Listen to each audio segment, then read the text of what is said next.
अज्ञानतिमिरान्धस्य ज्ञानाञ्जनशलाकया चक्षुरुन्मीलितं येन तस्मै श्रीगुरवे नमः। आज श्री देवानंद पंडित जो महाप्रभु की लीला में कोलद्वीप में निवास करते थे, श्री देवानंद पंडित भागवत के वक्ता थे, भागवत पाठ करते थे, किंतु भागवत का उद्देश्य क्या है इसको वो नहीं जानते थे।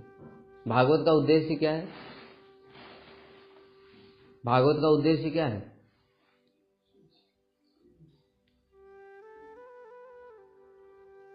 भागवत पढ़ाने का उद्देश्य क्या होता है? हम लोग किस लिए भागवत पढ़ते हैं?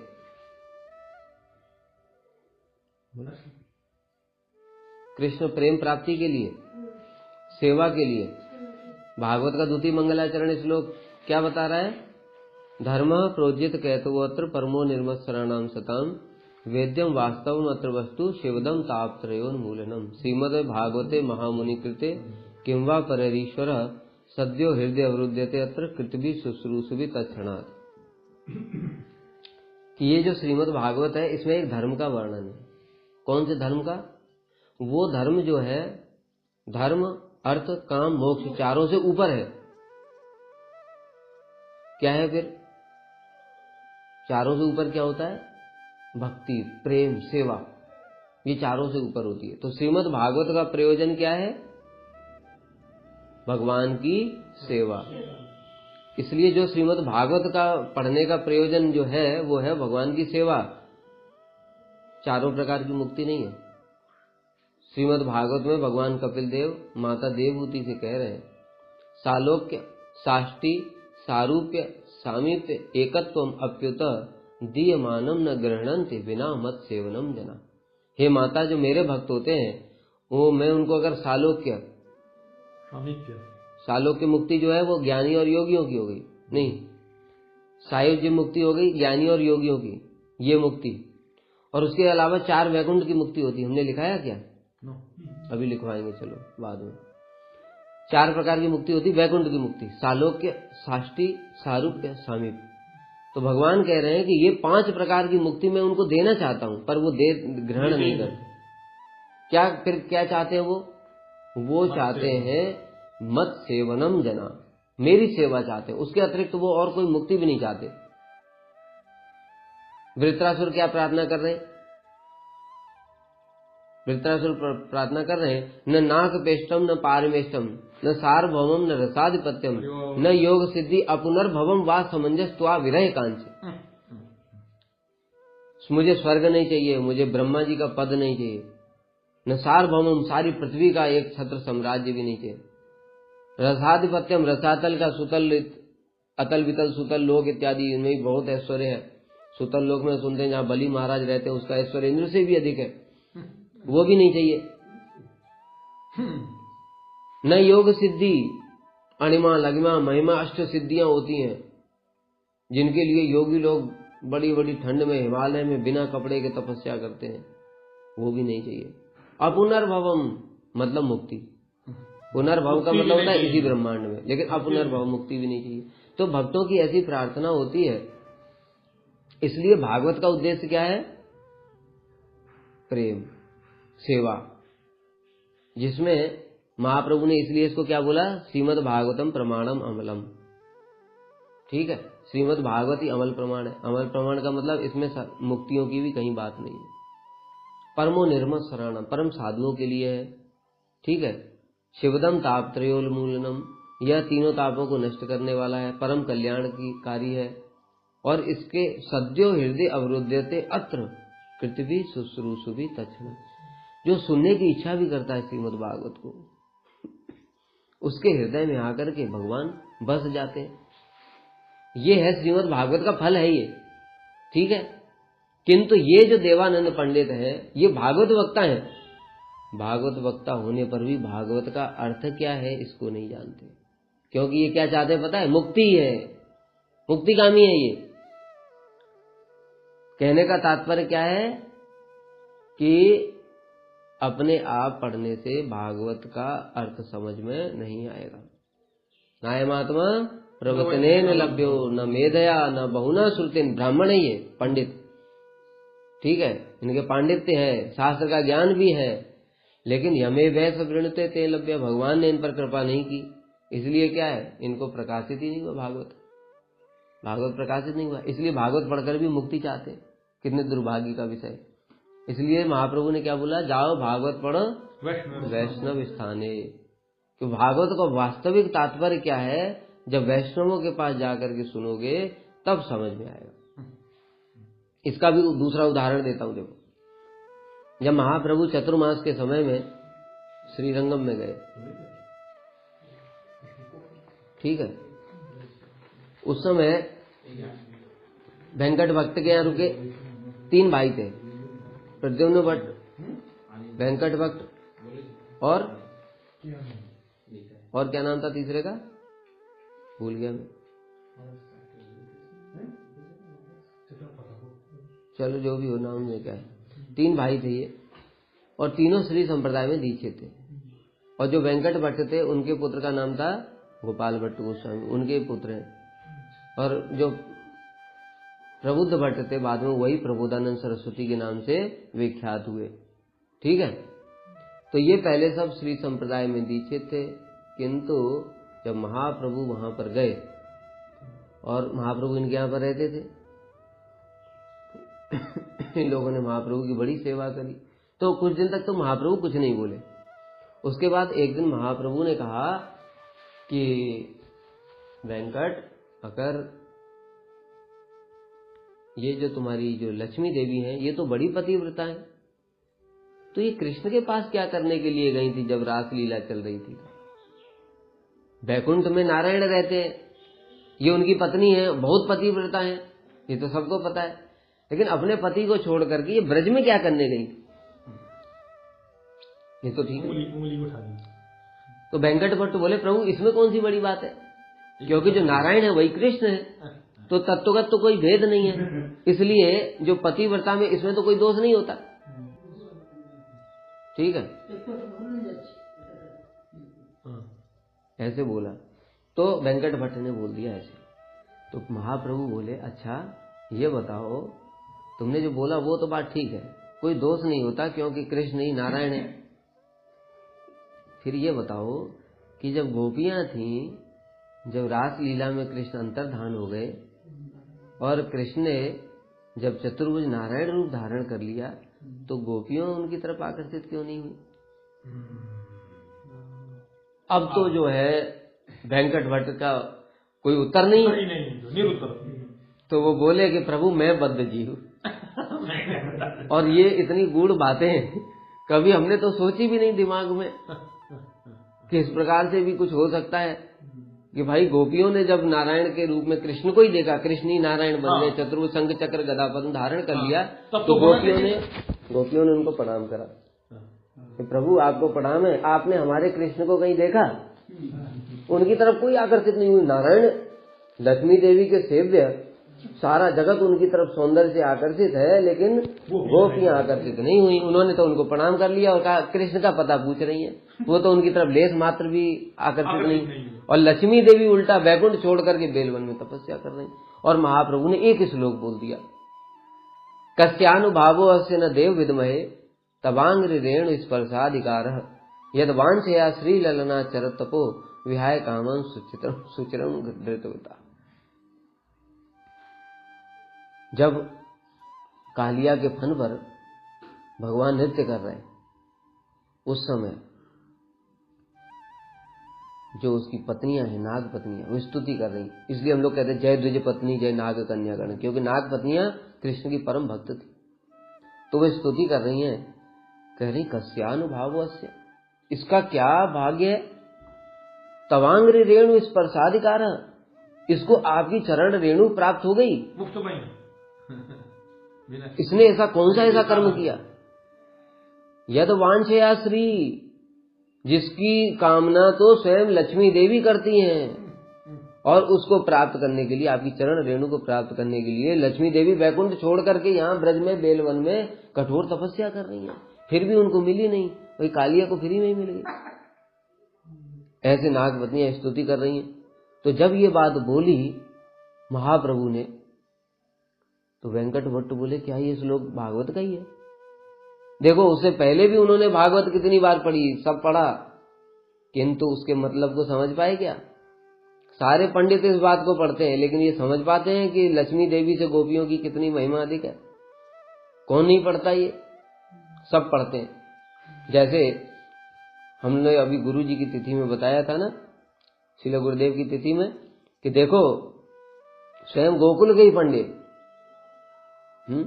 वो भी क्या बोलते थे? कृष्ण का जन्म मथुरा में हुआ है, वहां से लेकर के यहाँ पर आए। तो भागवत में लिखा हुआ है नंदस्तु आत्मज, नंद का आत्मज माने उनका पुत्र है। और हमने कितने सारे प्रमाण दिए थे, ठीक है?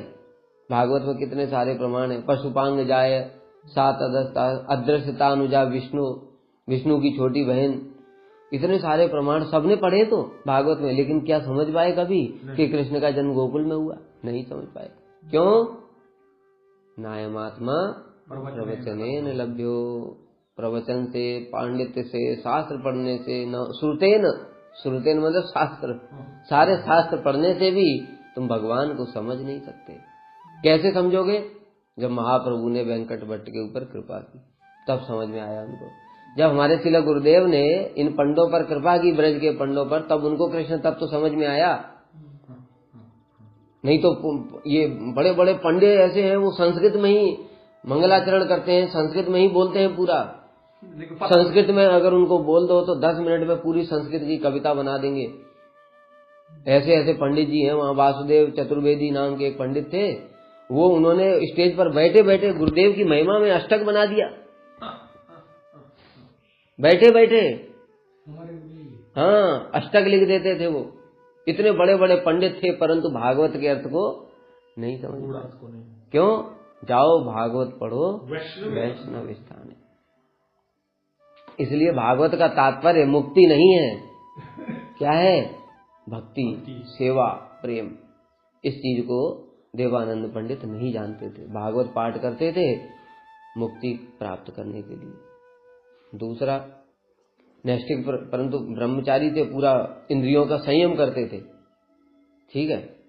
इंद्रियों का संयम था, ब्राह्मण थे, आचरण भी अच्छा था, किंतु भागवत के गूढ़ तात्पर्य को समझ नहीं पाए। इसलिए जब एक बार यहीं पर भागवत कर रहे थे, उस समय श्री श्रीवास पंडित जी वहां से निकल रहे थे। निकलते हुए उन्होंने भागवत सुनी। जैसे ही भागवत सुनी तो भागवत सुनते ही उनके जो हृदय में प्रेम उत्पन्न हो गया, प्रेम के अष्ट सात्विक विकार प्रकट हो गए। तो वो रोमांच, कंप, अश्रुपुलक, वैवर्ण, मूर्छित हो गए। जो अष्ट सात्विक विकार में अंतिम होता है मूर्छा, कि साधक बिल्कुल मूर्छित हो जाता है। तो मूर्छित हो गए तो उनके शिष्य जो थे देवानंद पंडित को, वो ये सब देख रहे थे। उन्होंने कहा पता नहीं कहाँ से आ गया ये, और इतनी बढ़िया भागवत कर रहे हैं गुरु जी, और ये बीच में जो है डिस्टर्ब कर रहा है।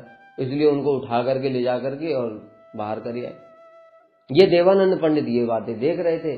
देखने पर भी इन्होंने शिष्यों को विरोध नहीं किया, कुछ बोला नहीं कि तुम ये बहुत गलत कर रही है, परम वैष्णव है।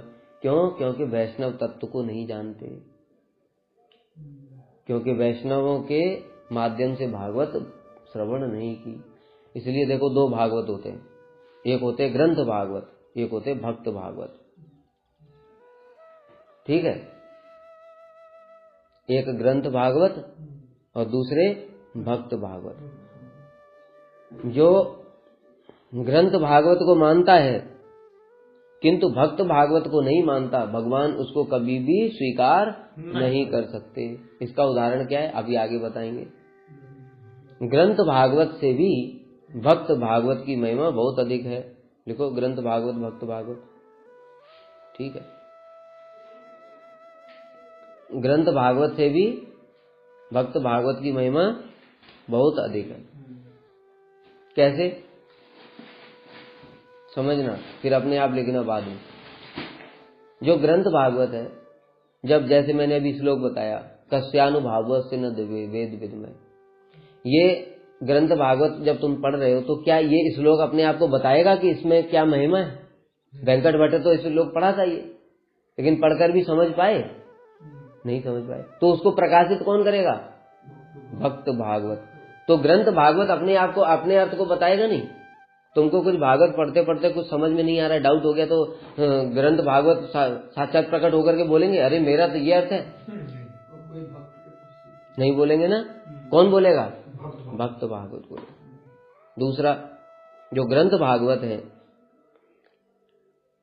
वो एक स्थान पर रखे हुए हैं और कोई व्यक्ति रहता है गांव में, अब वो ग्रंथ भागवत चल करके जाएंगे वहां गांव में, जाकर के उस पर कृपा करने के लिए, अरे तू कहाँ पड़ा हुआ है, ले मुझे पढ़, बोलेंगे ऐसे? लेकिन भक्त भागवत, इसलिए गर्गाचार्य मुनि जब आए नंद बाबा के घर में, तब नंद बाबा ने उनकी स्तुति करी और एक श्लोक बोला, महद विचलनम नृणाम ग्रहणाम दीन चेतसाम निश्रेयसाय भगवान नान्यथा कल्पते क्वचित। कि जो आप जैसे भक्त लोग हमारे जैसे गृहस्थों के घर में आते हैं, उसका एक ही प्रयोजन है, क्या? एकमात्र कृपा, उसके अतिरिक्त आपका और कोई प्रयोजन नहीं है। लोग सोचें कि साधु दूसरों के घर में जाते भिक्षा करने के लिए, पैसा मांगने के लिए, ये साधु का प्रयोजन नहीं होता। साधु का एक ही प्रयोजन होता है। स्वामी महाराज जी विदेश में गए अमेरिका, क्या किस लिए गए? पैसा कमाने। उनके लिए, उनके पास खाने का अभाव था यहाँ पर, जीवों के कल्याण के लिए। तो इसलिए देखो भक्त भागवत की महिमा कितनी, कि वो जा करके विदेश में कष्ट सहता है। ग्रंथ भागवत कोई कष्ट सहते हैं क्या? उन्होंने वहां पर अपने शिष्यों के बर्तन धोए, कैसी कैसी जगह पर रहे, रहने के लिए स्थान नहीं, खाने के लिए स्थान नहीं, स्वास्थ्य भी खराब है, उसके बाद भी इतना कष्ट सह करके सारे जगत के जीवों का कल्याण किया। हमारे गुरुदेव ने इस भागवत की महिमा को लिखते थे। गुरुदेव ने 90 साल की उम्र तक भी, इतना कष्ट होने पर भी, 24 घंटा फ्लाइट में ट्रेवल करने के बाद भी, फिर गुरुदेव अपना टेबल मंगाते थे तुरंत, मेरा टेबल लेकर के आओ, लिखना है इस ग्रंथ भागवत की महिमा को प्रकाशित करने के लिए। इसलिए ग्रंथ भागवत की महिमा कौन प्रकाशित करते हैं? भक्त भागवत। चल करके कौन जाते हैं? भक्त भागवत। ठीक है, हमारा प्रश्न होता है तो किससे पूछेंगे हम? भक्त भागवत से पूछेंगे। इसलिए भक्त भागवत की महिमा बहुत अधिक है। लेकिन इन्होंने क्या है, ग्रंथ भागवत पढ़ा है लेकिन भक्त भागवत का संग किया नहीं, इसलिए जो भक्त भागवत है उनकी महिमा को ये जानते ही नहीं थे। इसलिए इनके शिष्यों ने जब उनको श्रीवास पंडित जी को बाहर कर दिया तो भी ये कुछ बोले नहीं। इससे महाप्रभु अत्यंत रुष्ट हो गए। और जब एक बार महाप्रभु उस स्थान से उनके जा रहे थे, ये भागवत पाठ कर रहे थे, तो महाप्रभु क्रोध में जाकर के दौड़े के मैं इसकी भागवत को ही फाड़ दूंगा। ये क्या भागवत जानता है, इसको कुछ भागवत का एक भी पता नहीं। क्यों?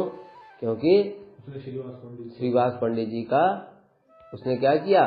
अपमान नहीं किया। अपमान हो रहा है लेकिन भक्तों का अपमान होते हुए देख रहे, कुछ बोलते नहीं, तो भी अपराध है। जब उसको निकाल दिए तो भी अपराध है। कैसे? देखो, उसका विरोध करना चाहिए। अगर कुछ नहीं कर सकते तो विरोध करना चाहिए। कैसे? कृष्णदास कविराज गोस्वामी के घर में नाम संकीर्तन हुआ, उस समय वहां पर श्री नित्यानंद प्रभु के परिकर श्री मीन केतन रामदास जी आए। वो मीन केतन रामदास सदैव प्रेम में आविष्ट रहते थे, किसी के कंधे पर चढ़ जाते थे और उसके ऊपर सिर पर ऐसे थप्पड़ मार देते थे, उससे प्रेम प्राप्त हो जाता था उसको। उनके हाथ में एक बंसी रहती थी, वो बंसी से किसी को मार देते थे, उसको प्रेम प्राप्त हो जाता था। तो ऐसे उनके बड़े दिव्य जो है अद्भुत क्रियाएं थी और सदैव प्रेम में आविष्ट रहते थे, नित्यानंद प्रभु के प्रेम में। लेकिन वहां पर जो उनका जो पुजारी था, गुणाणव मिश्र नाम था उसका, वो पुजारी ने जब मीन केतन रामदास जी आए तो पुजारी ने उनको उठकर भी प्रणाम भी नहीं किया, वो अपना अर्चन करता रहा। जबकि नियम है शास्त्र में, अगर तुम अर्चन कर रहे हो और गुरुदेव कहीं से आते हैं, अब डेली अगर गुरुजी प्रणाम करने आते तो रोज रोज तो अर्चन छोड़ करके नहीं जाएगा, लेकिन विशेष परिस्थिति में गुरुजी आए कई दिनों के बाद, तो अर्चन छोड़ करके प्रथमन तो गुरुम पूज्यम, अभी श्लोक पढ़ा तो उसने तो मीन केतन रामदास जी को प्रणाम नहीं किया। तो वो उन्होंने कुछ क्रोधित होने का अभिनय किया और कहा ये दूसरा सूत है, सूत क्या था, सूत गोस्वामी ने क्या किया था, स्वयं बलदेव प्रभु भगवान उठे नहीं, वो वहां पर पहुंचे सभा में और सूत गोस्वामी बैठा रहा। कौन सा, रोमहर्षण सूत, ठीक है, रोमहर्षण सूत अपने स्थान पर ही बैठे और उन्होंने बलदेव प्रभु का उठ करके सम्मान नहीं किया। तो बलदेव प्रभु ने क्या किया, एक तिनका लेकर के उसका गला काट दिया, दंड दे दिया उसको। क्यों, क्योंकि महापुरुषों को देख करके सम्मान करना चाहिए, ठीक है। हंति निंदन्ति व द्वेष्टि वैष्णवान न अभिनंदन्ति क्रुध्यते याति नो हर्षम दर्शने पतनानि सठ। ये 6 प्रकार से अपराध होता है। हंति हिंसा, निंदन्ति निंदा, द्वेष द्वेष उनसे ईर्ष्या करना, हंति निंदन्ति व द्वेष्टि वैष्णवान न अभिनंदति, वैष्णवों का अभिनंदन नहीं करना। अभिनंदन समझते हो क्या, मान लो कोई वैष्णव आए हैं और तुम बैठे रहते हो अपनी कुर्सी पे, जब यहाँ आ जाएंगे तब प्रणाम करूंगा। वैष्णव अगर आते हैं तो उनको जाकर के लेकर के आना चाहिए, श्रेष्ठ वैष्णव। अभी हर कोई आएगा थोड़ी लेने कर जाएंगे, कनिष्ठ वैष्णव सारे दिन ही आते हैं, तो सारे दिन हम गेट पर यही करते रहेंगे। श्रेष्ठ जो व्यक्ति हैं, श्रेष्ठ वैष्णव हैं, अगर वो आते हैं तो उनको लेने, जब गुरुदेव आते थे तो क्या सब लोग एयरपोर्ट पहुंच जाते थे। ये अभिनंदन ऐसे करना चाहिए, मृदंग करताल कीर्तन करते हुए उनको लेकर के आते थे, ठीक है। तो वैष्णवों का अभिनंदन न करना ये अपराध। क्रुध्यते, वैष्णवों पर क्रोध करना, 5वां क्रोध करना। और 6ठा हो गया उनके दर्शन करके आनंद नहीं होना, मतलब मन में दुखी हो गया, अरे यार ये आ गए, हमको प्रणाम करना पड़ेगा, हमारा टाइम वेस्ट होगा, इस प्रकार से सोचना। प्रसन्न न होना, नो हर्षम दर्शने, दर्शन करके हर्ष न होना, दर्शन करके प्रसन्न न होना। ये 6 अगर जो करते हैं, पतनानि सठ, 6 का पतन हो जाता है। तो रोमहर्षण सूत ने क्या किया, वैष्णव का अभिनंदन नहीं किया। इसी प्रकार से ये जो गुणार्णव मिश्र था, इनने क्या किया, मीनकेतन रामदास को देखकर भी प्रणाम नहीं किया, तो उनको क्रोध आ गया। अब यहां पर प्रश्न उठता है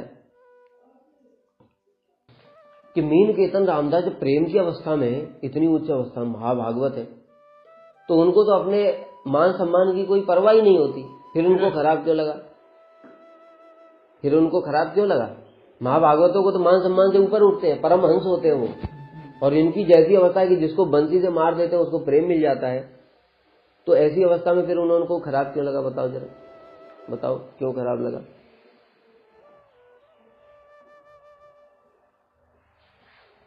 यहाँ तो नित्य चैतन्य चरितामृत का पाठ होता है, आज तक क्यों नहीं सुना, खराब क्यों लगा। उनको खराब इसीलिए लगा होगा कि जो है वो उसी जीव का पतन न हो जाए। सुनो, इसलिए खराब लगा क्योंकि ये जो गुणार्णव मिश्र थे, इनकी महाप्रभु के प्रति तो श्रद्धा थी, परंतु नित्यानंद प्रभु को नहीं मानते थे, तो अपने लिए खराब नहीं लगा। नित्यानंद प्रभु और महाप्रभु कौन है, अभिन्न है। जो एक को मानता है, चैतन्य चरितामृत में वर्णन है, एक को मानता है दूसरे को नहीं मानता, वो कौन है, पाखंडी है। इसलिए उनको खराब लगा कि इनकी श्रद्धा जो है, उनके भाई की भी, कृष्णदास कविराज गोस्वामी के भाई की, उनकी भी श्रद्धा नित्यानंद प्रभु के प्रति। महाप्रभु को तो मानते थे ये भगवान है, परंतु नित्यानंद प्रभु को नहीं मानते थे, अर्ध कुक्कुट न्याय बुलाया, इस कारण से उनको क्रोध आया। तो फिर क्या हुआ, फिर उन्होंने जो वहां पर फिर कृष्णदास कविराज गोस्वामी के जो भाई थे, उनके साथ मीनकेतन रामदास की कुछ बहस हो गई। फिर मीनकेतन रामदास जी क्रोधित होकर के अपना चले गए, सभा छोड़ करके। तब कृष्णदास कविराज गोस्वामी को बहुत क्रोध आया और उन्होंने अपने भाई पे बहुत क्रोध आया और उनको बहुत बुरा भला बोले, और तुम अर्ध कुक्कुट न्याय करते हो, एक को मानते हो एक को नहीं मानते हो, ये महत अपराध है, तुम्हारा सर्वनाश हो जाएगा। और ये बोल करके उस स्थान से वो भी चले आए कृष्णदास कविराज गोस्वामी। जब वहां से चले आए तो रास्ते में मार्ग में एक स्थान पर सो रहे थे, स्वप्न में उनको नित्यानंद प्रभु ने दर्शन दिया और कहे कृष्णदास मैं तुमसे बहुत प्रसन्न हूं। देखो कुछ नहीं किया उन्होंने, क्या किया, सिर्फ जो महाप्रभु का, जो नित्यानंद प्रभु का विरोधी है, जो वैष्णवों का सम्मान नहीं करता, उसको खाली खंडन करके उसका विरोध किया, बस और कुछ नहीं किया, निकल गए बस। उसी से नित्यानंद प्रभु प्रसन्न हो गए, कहते तुम यहाँ से ब्रज में चले जाओ, वहां तुमको सारी सिद्धि मिल जाएगी, तुम मेरी कृपा से तुमको सब प्राप्त हो जाएगा, तुम बस निश्चिंत हो जाओ। और बस इसलिए स्वयं कविराज गोस्वामी पंचम अध्याय में लिख रहे हैं ये सब बातें कि यद्यपि उन्होंने मना किया था, नित्यानंद प्रभु ने मना किया किसी को बताना नहीं, लेकिन वो कहते अगर मैं नहीं बताऊंगा तो मेरे ऊपर दोष लगेगा, कृतज्ञता का दोष, कि जो उपकार को भूल जाता है। इसलिए मैं रह नहीं पा रहा हूँ, इसलिए मैं लिख रहा हूँ कि देखो किस प्रकार से मुझे जो कुछ भी प्राप्त हुआ वो नित्यानंद प्रभु की कृपा, उनकी कृपा से लिख रहा हूँ, उनकी कृपा से सब कुछ हुआ है। ठीक है, तो कहने का तात्पर्य क्या है कि अगर वैष्णवों को कुछ तुम सम्मान नहीं कर सकते हो, कोई उनका अपमान कर रहा है तो उसका विरोध करना चाहिए। इसने देवानंद पंडित ने विरोध भी नहीं किया, ये दोष था। ठीक है, इसलिए महाप्रभु रुष्ट हो गए। अब रुष्ट हो गए तो क्या है, फिर कृपा कैसे होगी? इसके लिए क्या हुआ, बाद में देवानंद पंडित को तो कुछ पता नहीं, लेकिन महाप्रभु तो रुष्ट हो गए बहुत। बाद में क्या हुआ कि वक्रेश्वर पंडित जी यहाँ कुलदीप में आए थे, इनके घर पे रहे थे। उस समय इन्होंने वक्रेश्वर पंडित की सेवा करी, इनको पता नहीं था कुछ महाप्रभु का तत्व क्या है, हाँ महाप्रभु का तत्व क्या ये पता नहीं था। लेकिन अब क्या किया इन्होंने, वैष्णव सेवा करी। वक्रेश्वर पंडित कौन है, इनके लिए महाप्रभु ने क्या बोला, 72 घंटे तक लगातार नृत्य कर सकते हैं, कि अगर मुझे वक्रेश्वर जैसा एक और मिल जाए तो दोनों पंख, ये मेरा एक पंख जैसे है, वो दोनों पंख लगा मैं आकाश में उड़ जाऊंगा। इतना प्रेम करते महाप्रभु उनको। इसलिए जब वक्रेश्वर पंडित की सेवा करी तब उन्होंने क्या किया, उनको फिर वो तत्व सिद्धांत समझाया, महाप्रभु कौन है, भक्त क्या होते हैं, तब उनको महाप्रभु का तत्व समझ में आया। ठीक है, तो अपराध कैसे दूर होगा, फिर वैष्णव सेवा से ही दूर होगा। देखो इसमें बहुत सारे विचार हैं। अगर किसी वैष्णव के प्रति अपराध हो जाए, ठीक है, तो अपराध है जब तक तो महाप्रभु की कृपा संभव ही नहीं है, तो क्या करेंगे, उनसे पहले जाकर के क्षमा करनी, याचना करनी चाहिए कि प्रभु जी मुझसे अपराध हो गया, मुझे क्षमा कर दो। पहला, अगर वो क्षमा नहीं करते हैं तो फिर उनकी सेवा करो। मान लो उन्होंने क्षमा नहीं किया, उनका क्रोध है जो भी है, तो उनकी किसी प्रकार से सेवा करो। सेवा से क्या होता है, वैष्णव संतुष्ट हो जाते हैं, तो अपराध वो क्षमा कर देते हैं।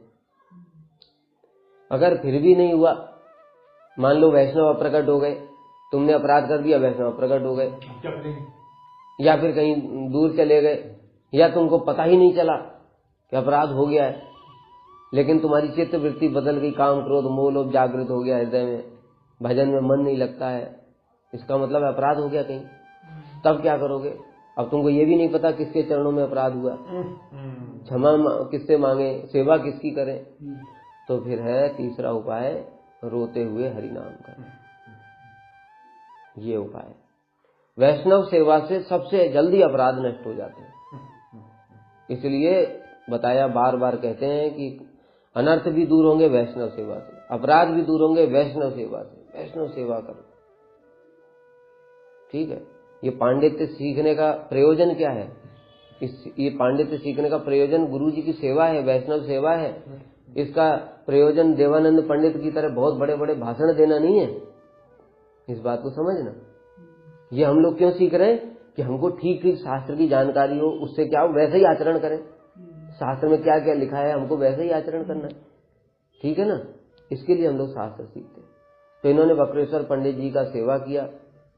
एक समय वक्रेश्वर पंडित जी नृत्य कर रहे थे, तो जब नृत्य कर रहे थे तो सारे लोगों ने उनको घेर लिया चारों तरफ से, उनका नृत्य देखने के लिए। बताया 72 घंटे लगातार नृत्य कर सकते, इतना उनका एनर्जी था। तो फिर उन्होंने, उस समय देवानंद पंडित वहीं पर थे, उन्होंने क्या किया कि अब पब्लिक उनके जो कोई बताए ना, जब कोई भाव में आविष्ट है महापुरुष तो क्या पब्लिक उसको छू लें, कोई पैर छू लें, कोई भाव भंग कर देते हैं। तो देवानंद पंडित ने उस समय क्या किया, उनके चारों ओर घेरा बना दिया और उसमें उनको किसी को घुसने नहीं दिया, सेवा करी उनकी। इससे क्या हुआ, महाप्रभु फिर संतुष्ट हो गए। और वक्रेश्वर पंडित जी ने कृपा उन पर करी दी थी, उनको महाप्रभु का तत्व समझा ही दिया था। इसलिए फिर जब महाप्रभु बाद में कुलिया ग्राम में आए तो देवानंद पंडित ने उनसे क्षमा याचना करी। जब क्षमा याचना करी तो महाप्रभु ने उनको क्षमा कर दिया। वो वही स्थान है, इसलिए वहां पर हमारा देवानंद गौड़ी मठ जो स्थान है, इसीलिए उसका नाम परम गुरुदेव ने क्या रखा है, उन्हीं देवानंद पंडित के नाम पर ही देवानंद गौड़ी मठ रखा है, क्योंकि वो बाद में परम वैष्णव बन गए, वैष्णव तत्व को समझ गए। तो बिना वैष्णवों की कृपा के कभी भी भागवत को समझा नहीं जा सकता। बिना वैष्णव सेवा किए महाप्रभु को कभी भी संतुष्ट किया नहीं जा सकता। श्री देवानंद पंडित जी के जो जीवन चरित्र है उससे हमको यही शिक्षा मिलती है। और अगर कभी अपराध हो जाता है तो हमको वैष्णव के चरणों में ही क्षमा याचना करनी पड़ेगी, वैष्णवों की सेवा करनी पड़ेगी। देखो एक समय क्या हुआ, एक भक्त आया एक महाराज जी के पास में, मुझे नाम याद नहीं रहते इसलिए, प्रभुपाद जी के आश्रित कोई महाराज थे, उनके पास में एक भक्त आया। उसके अंगूठे में घाव हो गया था। वो घाव बहुत इलाज कराया उसने, बहुत इलाज कराया, परंतु वो घाव ठीक नहीं होता। अंत में सर्जन ने बोल दिया कि ये घाव धीरे धीरे इसमें जो पस पड़ गया वो फैलता जा रहा है, इन्फेक्शन फैलता जा रहा है, नहीं पूरा हाथ काटना पड़ेगा, इसलिए ऑपरेशन करके ये पूरा अंगूठा काटना पड़ेगा। तो वो मठ में आए एक दिन पहले, ऑपरेशन से एक दिन पहले, और उन्होंने प्रसंग चला, दुखी थे, तो महाराज जी ने पूछा होगा कि भाई क्या परेशानी है। तो उन्होंने बताया महाराज जी कल मेरा ऑपरेशन होना है और डॉक्टर ने बोला तुम्हारा ये अंगूठा कटेगा। तो महाराज जी बोले तुमने अपराध किया है, वैष्णव अपराध। तुम याद करो, स्मरण करो किस वैष्णव के प्रति अपराध किया है। ठीक है, किस वैष्णव के प्रति तुमने अपराध किया है ये स्मरण करो। तो उन्होंने स्मरण किया कि हाँ अपराध तो हुआ मेरा, लेकिन वो वैष्णव तो अप्रकट हो गए। तो महाराज जी ने उनको बोला कि तुम जाकर के उनकी समाधि पर जाओ और वहां समाधि पर जाकर के प्रार्थना करो, रोते हुए प्रार्थना करो उनसे। तो वो समाधि पर गए और रोते हुए प्रार्थना करी। अगले दिन ऑपरेशन से पहले डॉक्टर ने हाथ चेक किया अंगूठा, तो कहा अरे ये तो ठीक है, इसको काटने की जरूरत ही नहीं है। आश्चर्य की बात है, तुमने कौन सी दवाई ली कि एक दिन में ही ठीक हो गया। हम इतने दिन से इलाज कर रहे हैं, दवाइयां पे दवाई दिए जा रहे हैं, कुछ नहीं हो रहा है, और एक दिन में ऐसा कौन सा चमत्कार कर दिया तुमने। तो वो समझ गए कि जो अपराध के कारण भी जो रोग होते ना फिर वो ठीक नहीं होते। दवाई इलाज कराते रहो, कुछ भी करते रहो, ठीक नहीं होगा। उसका इलाज क्या है, वही वैष्णव सेवा, रोते हुए हरिनाम करना, महापुरुषों की सेवा। महापुरुष लोग क्षमा कर देते हैं अपराधों। ठीक है, बोलो श्री देवानंद पंडित की, सपार्षद श्री गौर हरि की जय, श्री श्रीवास पंडित की जय, श्री वक्रेश्वर पंडित की जय। वांछा कल्पतरुभ्यश्च कृपा सिन्धुभ्येव च पतितानां पावनेभ्यो वैष्णवेभ्यो नमो नमः।